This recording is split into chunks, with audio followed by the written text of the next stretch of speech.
हाँ, ये वाला प्रॉब्लम देखिए, कुछ ऐसे एग्जांपल्स हैं जहाँ पर टी डॉट वी आप नहीं लगा पाते हैं। ठीक है, तो आपको इसलिए उस मेथड पे डिपेंडेंसी इतनी ज़्यादा अच्छी नहीं है। कई बार भी कई जगह पे वो नहीं लग सकता है, तो बेसिक आपको आना चाहिए लेंथ कांस्टेंट करके हम कैसे निकाल। ठीक है, तो ये प्रॉब्लम देखिए क्या है इसमें। एक बीड है जिसका मास m है और can slide on the string, इस स्ट्रिंग पे स्लाइड कर सकता है। तो अगर ये बोल देता है स्मूथ है तो फिर इस स्ट्रिंग में टेंशन ही खत्म हो जाती है। ठीक है, कुछ नहीं होता, इसका फ्री फॉल हो जाता है बस।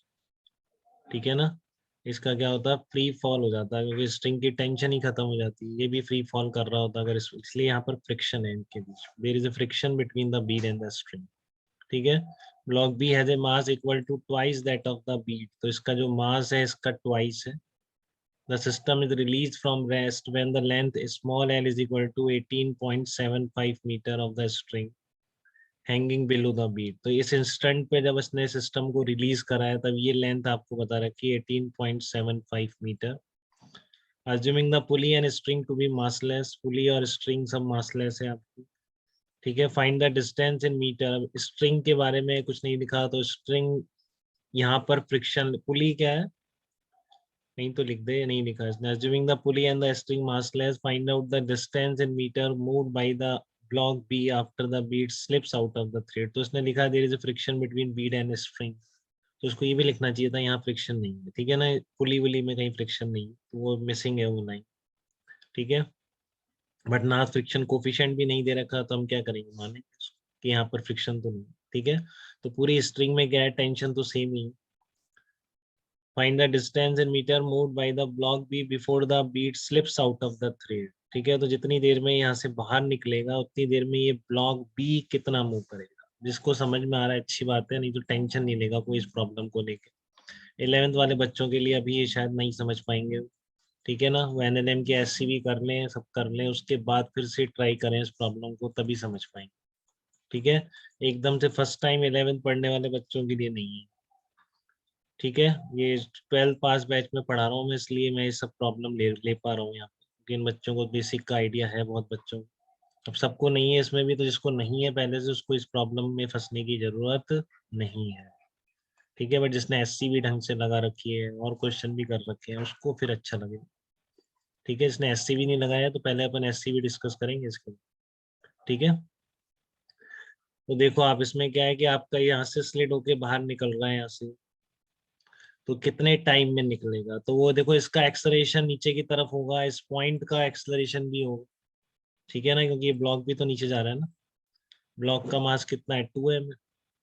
ठीक है, तो ब्लॉक भी नीचे जा रहा है तो ये वाला एंड भी ऊपर जा रहा होगा। ठीक है ना, ये आपकी नीचे आ रही होगी, तो ये लेंथ किससे ट्रेवल ट्रेवल होगी, रिलेटिव वेलोसिटी देखनी पड़ेगी आपको। ये नहीं है कि फिक्स पॉइंट है बस इसकी वेलोसिटी निकाल दो निकल, ये भी तो आगे बढ़ रहा है ना, क्योंकि ये नीचे जा रहा है। ठीक है, और फ्रिक्शन है दोनों के बीच, इसलिए टेंशन है। तो इसमें टी डॉट वी जैसी कंसेप्ट खत्म हो जा रही है बेटा, क्योंकि टी डॉट वी में मैंने आपको बताया था कि स्ट्रिंग पर नेट वर्क डन 0 होता है। वो यहाँ पर भी है, स्ट्रिंग पे वर्क आ ही नहीं सकता। ठीक है ना, फिर मैंने कहा था कि स्ट्रिंग पे नेट वर्क डन 0 है तो सराउंडिंग और स्ट्रिंग का वर्क डन एक दूसरे पे बराबर होगा। तो यहाँ पर वो चीज फेल हो जाती है बेटा कि अब सराउंडिंग का जो वर्क डन है ना स्ट्रिंग के ऊपर, तो इसलिए अब वो टी डॉट वी वाला मेथड नहीं है। सराउंडिंग का जो वर्क डन है that is not equal to work done by tension on the surrounding, क्योंकि वो तभी होता है जब इस तरह के केसेस होते हैं।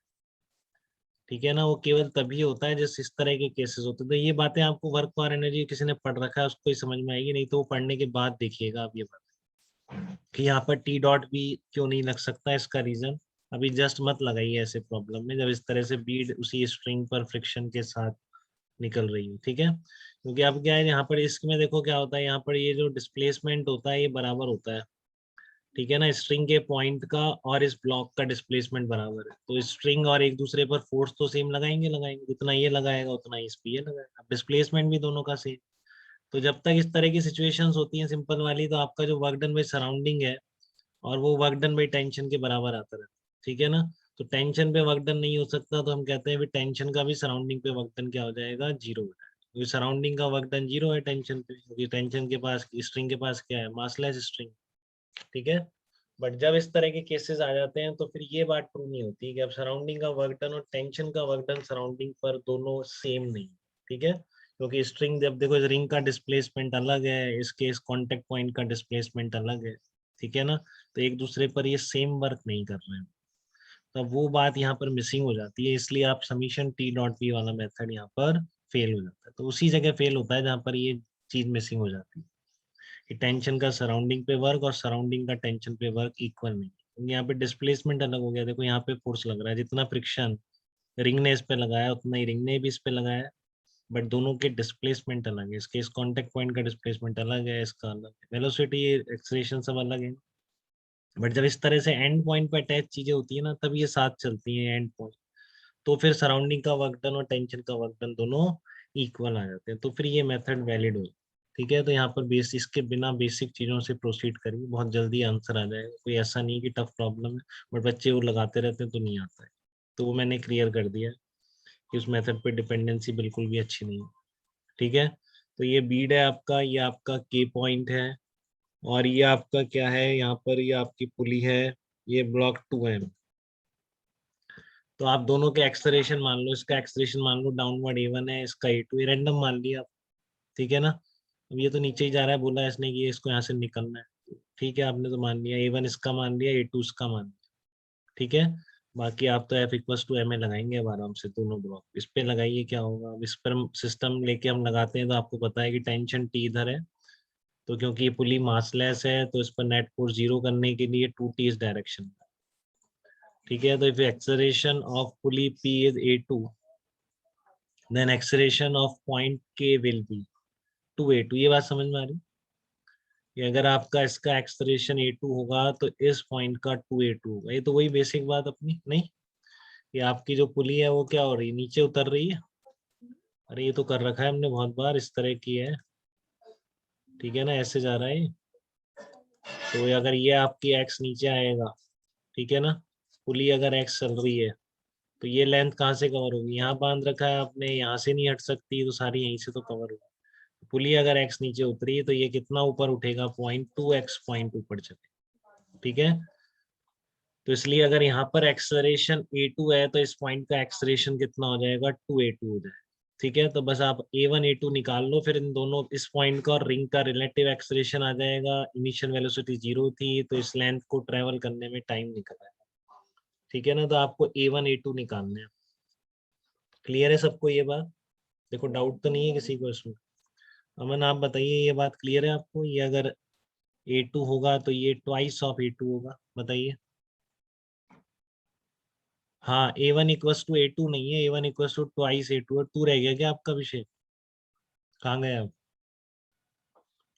A1 A1 equal to twice of A2 है ना, sorry A1 equal to twice of A2 नहीं, हाँ नहीं नहीं मैं वो नहीं कह रहा, A1 इक्वल्स टू A2 नहीं कह रहा, मैं ये कह रहा हूँ कि अगर ये A2 से नीचे आ रहा है तो ये 0.2 A2 से ऊपर जा रहा है, अभी A1 A2 के रिलेशन पे नहीं आया, ठीक है, हाँ अभी मैंने बस ये निकाला है कि अगर ये A2 से आ रहा है तो फिर ये 0.2 A2 से ऊपर जाएगा, इतना क्लियर हुआ, अब आप इस पर लगा दीजिए F इक्वल्स टू M, तो देखो ये रिंग है आपकी, रिंग का टेंशन ऊपर है, वेट mg है, एक्सेलरेशन A1 है, ठीक है, तो आगे mg minus T equals to M A1, 2M के लिए लगा दीजिए आप, 2M के, तो 2mg इधर आ रहा है, 2t ऊपर आ रहा है, यही है ना, ये आपका 2mg है और ये 2t ऊपर है, तो 2mg minus 2t equals to 2m into A2, तो अब आप क्या करेंगे, इसको सॉल्व कर लीजिए इसको, ठीक है ना, equation 2 minus twice of equation 1, तो 2t आपका क्या होगा, यहाँ से ये कट जाएगा और A1 A2 क्या निकल के आ जाएगा, A के बराबर आ जाएगा, ठीक है, ये मैंने गलत कर दिया, प्लस 2t होगा शायद यहाँ पे, नहीं 2mg minus 2mg minus 2t plus 2t, equation 2 minus, हाँ यहाँ पर प्लस आएगा, ध्यान से करना है, 2ma2 ये प्लस आएगा, ठीक है, तो ये कट जाएगा यहाँ से, ठीक है, तो क्या निकल के आ रहा है, A1 इक्वल्स टू A2 निकल, ये भी कट जाएगा, तो क्या निकल के आ रहा है, A1 इक्वल टू A2 निकल के आ रहा है, ठीक है, A1 इक्वल्स टू A2 निकल के आ रहा है आपका, तो ये भी A है, ये भी 2A है,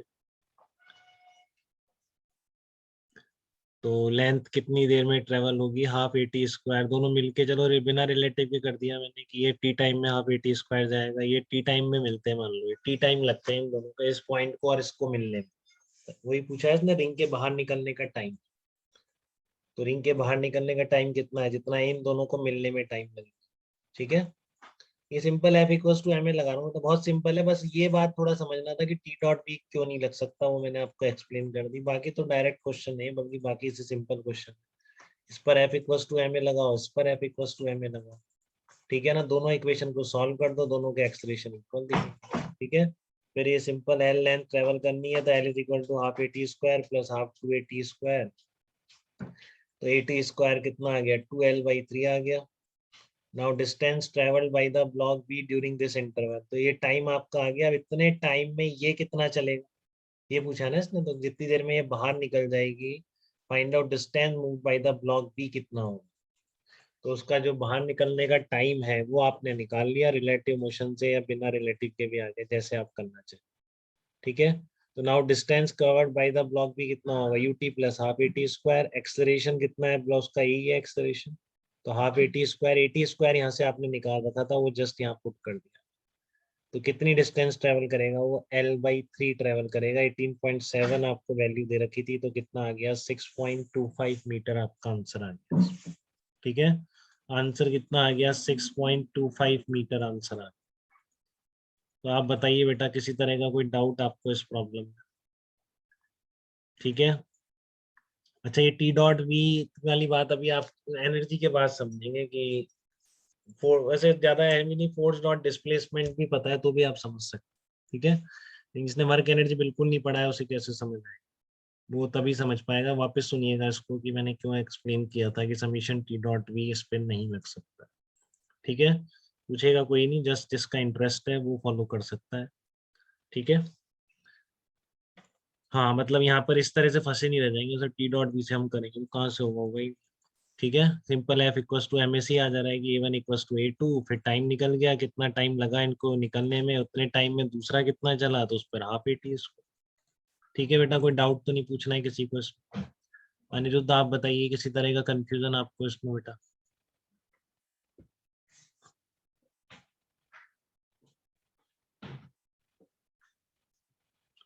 अनिरुद्ध आवाज आ रही है? अरे यार कई बच्चे डिस्कनेक्ट रहते हैं, पता ही नहीं।